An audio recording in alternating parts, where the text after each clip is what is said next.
Bonjour à tous et bienvenue dans une nouvelle vidéo. Après avoir vu ce qu'était la blockchain, comment ça fonctionnait, comment acheter du Bitcoin, si vous ne l'avez pas vu, vous pouvez aller voir les vidéos précédentes. Mais sinon, aujourd'hui, il va être important de savoir comment sécuriser ces crypto-monnaies. Pour faire ça, on va voir deux choses. La première, c'est comment sécuriser son compte que l'on va avoir sur un exchange. Ensuite, on verra comment créer son premier portefeuille et vraiment sécuriser ses crypto-monnaies à l'aide d'un wallet. Donc un wallet, c'est un portefeuille, donc qui va être sécurisé. On passe maintenant à la première partie, comment sécuriser simplement son compte sur un exchange. La première chose à faire pour sécuriser son compte, ça va être d'avoir un mot de passe sécurisé. On ne le répète jamais assez souvent, mais un bon mot de passe, c'est très important. Il faut comprendre comment sont décryptés les mots de passe par les hackers. Souvent, c'est fait par brute force, c'est-à-dire qu'on va essayer des combinaisons de mots de passe. Par exemple, 1, 2, 3, 4, 5, 6, 7, 8, 9, hop, ça marche pas, on passe à A, B, C, D. On essaye toutes les combinaisons de mots de passe. Donc, plus on va avoir de caractères, plus le mot de passe va être sécurisé, puisqu'on va dire que l'ordinateur met plus de temps pour déchiffrer le mot de passe. Il est important aussi d'avoir un mot de passe différent pour chacun de vos exchanges, puisque si on trouve un mot de passe d'un de vos exchanges, alors on aura accès à tous. Il est vraiment difficile de s'imaginer avec une multitude de mots de passe compliqués à retenir, ou même les écrire sur papier, ce ne serait pas très bien, puisque si on se le fait voler, on arrive dans la même situation. Donc moi, je vais vous conseiller d'utiliser un gestionnaire de mots de passe. Un gestionnaire de mots de passe, c'est quoi? C'est une application, donc il y en a deux. On va avoir par exemple LastPass ou Dashlane. Ces deux applications sont des gestionnaires de mots de passe. Comment ça fonctionne? Vous allez choisir un mot de passe maître, donc celui-là il faut vraiment qu'il soit sécurisé. Et ensuite, vous allez pouvoir générer des mots de passe compliqués pour chacun de vos sites. Et le gestionnaire de mots de passe le gardera en mémoire, et pour accéder à ce mot de passe, il faudra mettre votre mot de passe maître. Ce qui vous évite de retenir 25 mots de passe super compliqués, vous avez un mot de passe super compliqué à retenir. Donc je vais vous montrer un peu, moi j'utilise personnellement LastPass, je vais vous montrer un peu comment ça marche directement sur Brave. Donc une fois sur Brave, il vous faut bien sûr installer l'application LastPass et vous créez un compte. Une fois cela fait, vous allez avoir le petit icône que vous voyez là-haut apparaître. Donc on va cliquer sur cette icône et on va voir ce qui nous affiche. Vous voyez sur l'interface, on va voir ouvrir mon coffre-fort. Donc ouvrir mon coffre-fort va me permettre d'accéder à l'entièreté de mes mots de passe. Ensuite, vous allez pouvoir tout simplement générer un mot de passe sécurisé. Donc vous cliquez ici et vous allez configurer LastPass en fonction de la sécurité du mot de passe que vous voulez. Donc par exemple, moi je veux un mot de passe avec 20 caractères, à la place de 12, je vais rentrer 20. Ensuite, je peux choisir si mon mot de passe a uniquement des minuscules, des majuscules, un mix, des symboles également. Moi, je préfère toujours ajouter des symboles dans mes mots de passe. Donc là, c'est ce que je vais faire. Je clique sur symbole et voilà, vous voyez un nouveau mot de passe généré avec des symboles. Donc vous pouvez directement copier-coller le mot de passe en cliquant juste ici.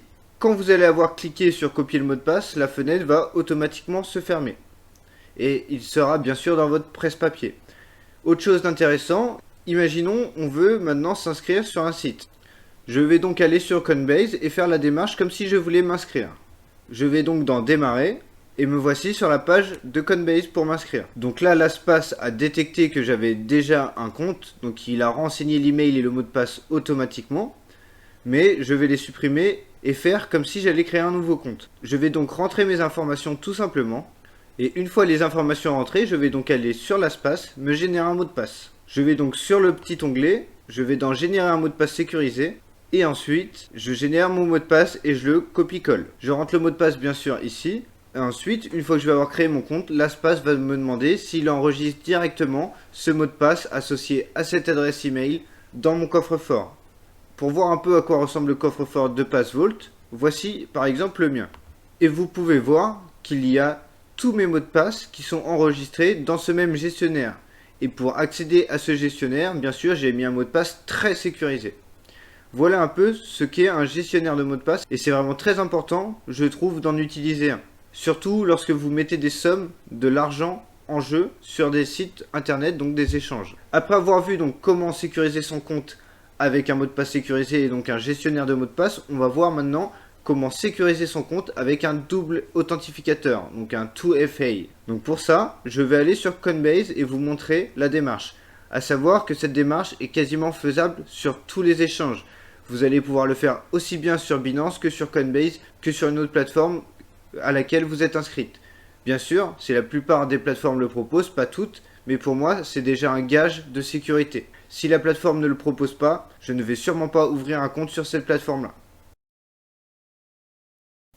Après avoir vu comment générer un mot de passe sécurisé et avoir son gestionnaire de mot de passe, on va voir maintenant le double authentificateur. Je vais vous montrer ça sur Coinbase, mais on peut le répéter sur toutes les plateformes sécurisées. On va aller tout simplement sur son profil et on va dans Paramètres. Une fois dans Paramètres, vous allez simplement dans l'onglet Sécurité et vous voyez ici, il y a plusieurs méthodes de double authentification. Moi, je faisais avant avec mon téléphone et là, je vais mettre Google Authentificator comme j'ai sur mes autres services. Donc moi, j'ai déjà Google Authentificator sur mon téléphone. Si vous ne l'avez pas, vous devez le télécharger. Je vais faire apparaître le logo juste là. Il va être très important de bien enregistrer la clé qui va vous être donnée. Cette clé-là, vous ne pourrez plus la récupérer et c'est ce qui vous permet, si vous perdez votre téléphone ou votre ordinateur par exemple, où il y a Google Authentificator dessus, de régénérer l'authentificateur. Vous allez cliquer sur sélectionner et là il va me demander déjà un code, le code correspondant à ma deuxième authentification, donc un code que je reçois par SMS. Donc je vais taper ce code et maintenant je vais confirmer et voilà donc maintenant votre QR code qui apparaît. Ce QR code là, il va falloir le flasher avec Google Authentificator. Donc je vais prendre mon téléphone et le flasher avec Google Authentificator pour qu'il apparaisse dans mes comptes que j'ai dans Google Authentificator. Donc j'ai pris mon téléphone avec Google Authentificator d'ouvert et je vais simplement appuyer sur les trois petits points en haut et je vais simplement appuyer sur le gros plus en bas à droite. Le plus ici. Ensuite, je fais donc scanner un QR code. Et donc là, j'ai mon appareil photo d'activer et je vais flasher simplement le QR code que j'ai à l'écran. Une fois qu'il est flashé, il apparaît simplement en bas, vous voyez mon code Coinbase. Et c'est ce code-là qui va changer toutes les 20 secondes. Et donc là, on me demande sur Coinbase de remplir ce code-là. Donc je remplis le code et j'appuie sur activer. Donc voilà, ma double authentification est activée. Donc maintenant, à chaque fois que je vais vouloir me connecter, il va me demander cette deuxième authentification. Je vais maintenant me déconnecter et vous montrer ce que ça donne. Donc je vais là, déconnexion, je clique sur connexion. J'utilise donc directement LastPass qui a mon mot de passe d'enregistrer. Donc je clique là, je fais remplir. Je clique là et vous voyez mon adresse mail et mon mot de passe sécurisé s'afficher. Et là, comme on l'a activé juste avant, il me demande ma deuxième authentification en 2 étapes. Donc il faut que j'aille taper le code que j'ai sur mon Google Authentificator. Et vous voyez bien, le code n'est pas le même que celui que j'avais tapé tout à l'heure, puisqu'il change, comme je vous l'ai dit, toutes les 20 secondes. Et voilà, je suis de nouveau connecté sur ma page Coinbase. On a vu donc comment avoir son gestionnaire de mot de passe, comment avoir la double authentification. Avec tout ça déjà, vous allez avoir un compte sécurisé.